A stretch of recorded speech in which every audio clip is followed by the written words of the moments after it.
We are Onyx Imaging. We are the highest rated and most reviewed printer service center in Oklahoma.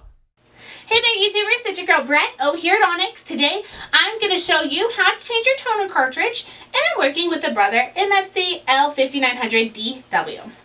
First thing first, you're going to press this little button here that'll open your front hatch. Pull this green lever. This is going to be your toner and drum, so you'll need to release the toner from the drum.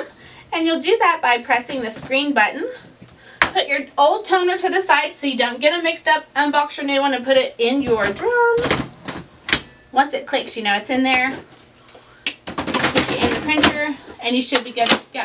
This printer does take a TN820, which is your low yield, or a TN850, which is your high yield, basically more ink. If you guys are in need of any supplies or quotes, give your girl Brett a call and have a great day.